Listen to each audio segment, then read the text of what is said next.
Hi guys, thank you so much for tuning into my channel. I am Crazy Cool Lush or Lush Angela, and today I'm so excited because I'm gonna say this slowly. 3 Quarters podcast. There you go. Yay! I will let them introduce themselves, but we'll start with sexy voice over here.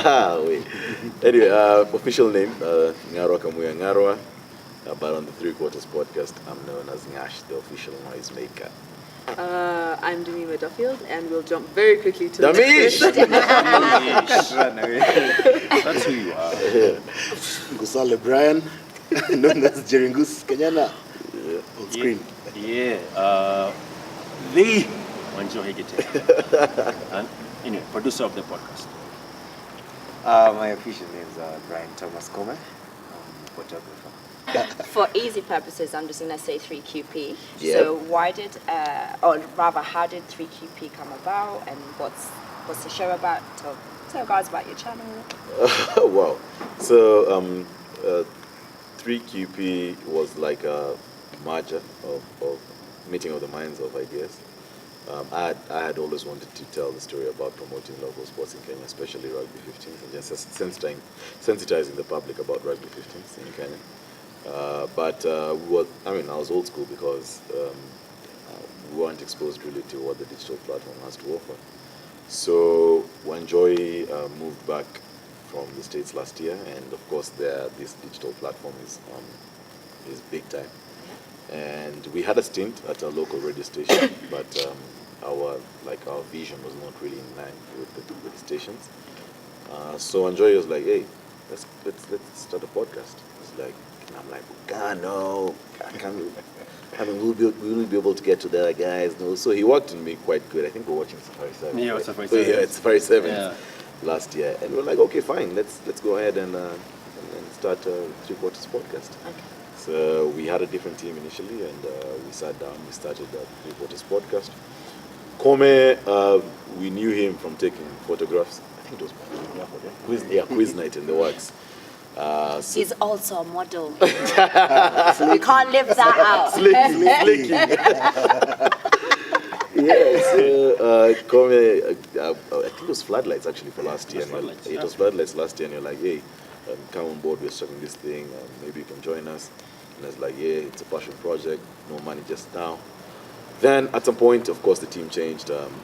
2 people left, and then Gus joined first. We went for about maybe 15 episodes, just Ngusale and myself. 13. Yeah, 13, yeah. No, I joined at the You 13th. joined episode 13, so we went for now maybe like You need that long. so we went for now maybe 15 episodes or thereabouts. Okay. And then Damima was on Not Danish. Damish.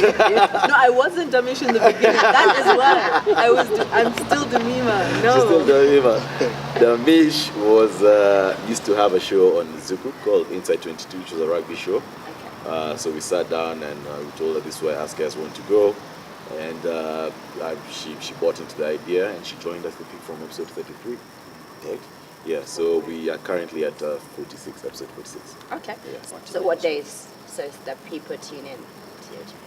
What Yeah. days is it? This is that. Yeah, so typically, if we're shooting on Sundays, recently we're shooting on Mondays because of 7s. Okay. So we release, so if we shoot on Sunday, if we shoot on Monday, we'll release Wednesday, Thursdays, and Fridays. Okay. But we're back to our normal program, which is shooting on Sundays, minus the horn. Shooting on Sundays, interviews drop Monday, Okay. part 1 on Tuesday, part 2 on Wednesday, and part 3 on Thursday. Okay, cool. You mentioned the keyword passion project. So what keeps you motivated? Because right now you're not earning anything. You haven't earned anything so far. So what keeps you motivated to film every week on week, and going to the games? Like, I think for everyone it's a different thing, and maybe everyone will speak for themselves on yes, this that one. would be great. But personally, as I said in the beginning, it's something that I've wanted to do like for the last 7 years. Okay. Number 1, number 2,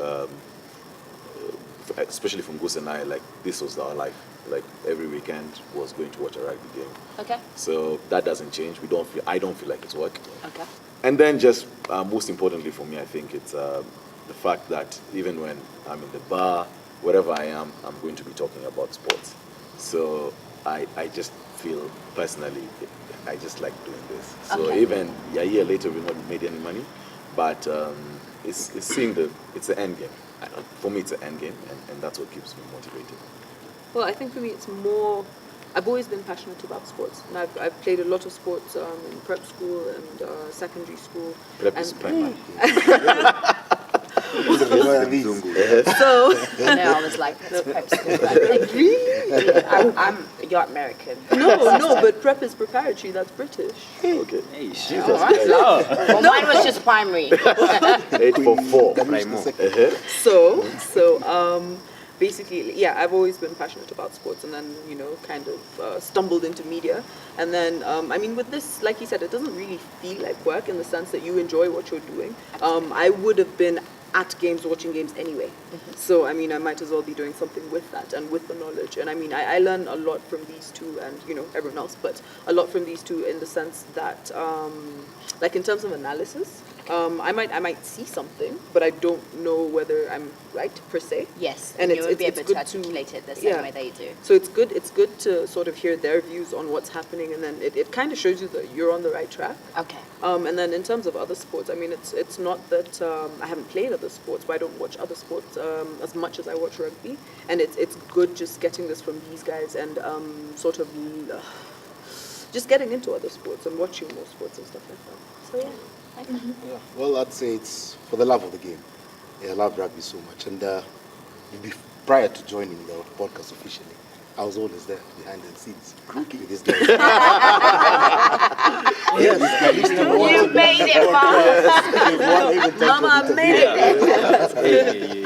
Yeah, it's more of the love of the game. And as she said, if you do something that you love, just as something a little bit extra for the game, it pushes you forward because you're doing something positive for the game. The game is growing, and I can only assume that whatever we're doing is actually helping the game. Yeah. And I think it is. So that positive that comes out of it is something that keeps us going. Okay. Me personally. Okay. Go on, Kevin, Wanjohi. Oh, he's in it for the girls. 072.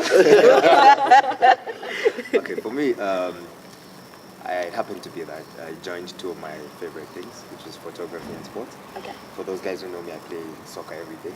Okay. Football. Sorry, football. I play football every day. And by the time I met these guys, I was actually just taking photos for fun. Okay. I wasn't doing it for anything else. Just Yeah. enjoying. I really enjoy taking photos and all that. And now I know things that happen in rugby that I didn't used to do. Okay. But I still work with them. For me, it's I'm such a big believer in doing for self and creating your own content and telling stories. That's what I do for a living. I'm a videographer, cinematographer. So the opportunity to do something that I don't think anyone was doing at the time or still is doing in Kenya, to be a trailblazer, to do something that we can call our own. Again, it goes hand in hand with what I already do with my career anyway. So for me, it's something more to do as far as learning the art of cinematography, the art of producing, and also it's sports. Who doesn't love sports? So being able to merge what I already do with something I really enjoy watching, I just made too much as much. So as much as it took us a while to kind of get there, but it came along.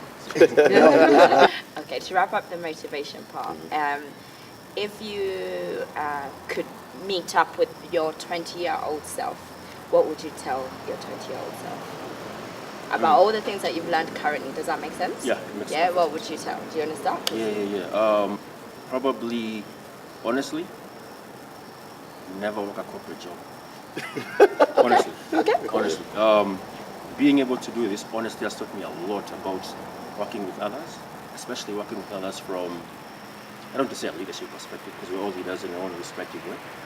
But when you do for self, when you try to kind of create your own lane and create your own content, and yeah, listen, like we put out 46 episodes. This is not easy at all. We spend hours editing, hours shooting, going over content, research. So for me, the younger self, I would probably, of course, you have to go through certain things to learn. Yeah. But what I've learned from this is something that I wish I had acquired a bit earlier, because I feel from a leadership perspective, from a cinematography perspective, from even our own personal growth, because you learn a lot about yourself. You learn a lot about some of the negatives that you have to work on. Hey, this one, man. Yeah, just those learning lessons of being an independent, crucial, because they translate to other things in your life as well, and they show it's a true reflection of who you are, and I can't say it any better any further than that. Okay. I'd say to my 20-year-old self, do what you love. Be true to yourself.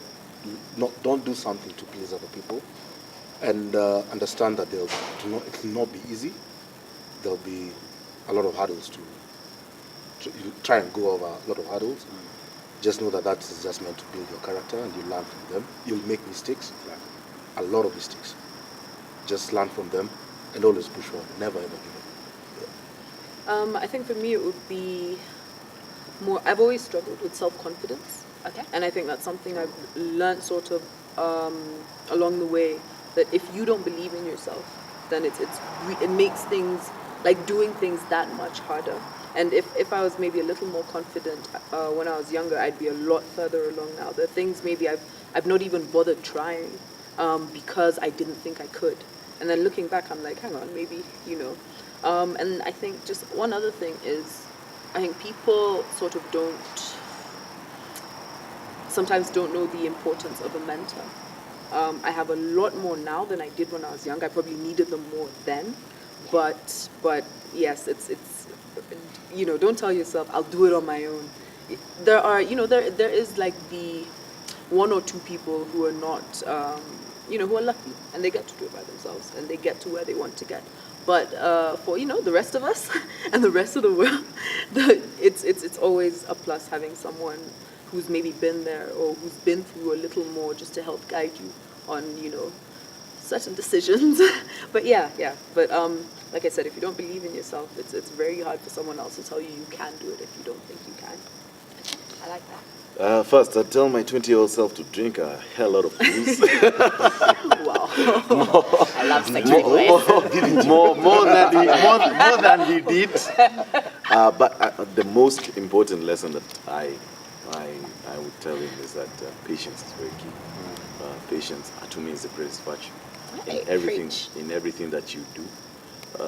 Be it hitting on chicks, be it waiting for a big break in terms of business. Just keep at it, keep knocking on the door. Patience, one day it's gonna open. Yep. And like when us guys used to hang out, there's something us guys used to say with Ngusale guys and the rest of our group, and used to say, chakula kizuri hakipikwi na microwave. Translate for some Yeah, people. the best meals are not cooked using a microwave. It's always slow cooking. Either you use a Jiko or just slow cooking. Those are the best meals. Say no to microwave dinners. It takes time. So the biggest patience is a virtue, and I would advise the 20-year-old me to exercise a hell of patience. Marathon. It's a sprint. It's a marathon, exactly. Life is a marathon, it's not a sprint. Yeah. For me, it's 20. I don't, yeah. How old are you? Come back for me. He's only rewinding a little bit. Get a mirror for it. Yeah, so what would you say? So do this now. My 20-year-old juicy. It's a combination mostly of everything they've said. Especially about having a mentor. I have a couple of mentors in here. In this group, Wanjohi being one of them, Naro being a more. You just say all of us, we'll feel left like a couple of them, you know, namely these two. No. But Wanjohi has a main part, especially because we do the same, we're behind the scenes, you know. You need someone also to push you, you know, sometimes. Like Naro said, at this age, some of us don't know yet how to balance the social and the work aspects. And we're working on it. No, that's your being honest. We're not 30, some of us still don't know. So, Some still. Even at 30, some of us still don't know. Hey, kids are. So yeah. Basically, it's just a combination of what everyone has said. So we've done the motivational part, which is basically a concept in my channel. now I want to get into the fun part. So we're going to get to know these guys a little bit better. Some of them are single like the last Pringle. So just holla and I'm gonna drop the 0722 numbers. Right, so this is relationship segment.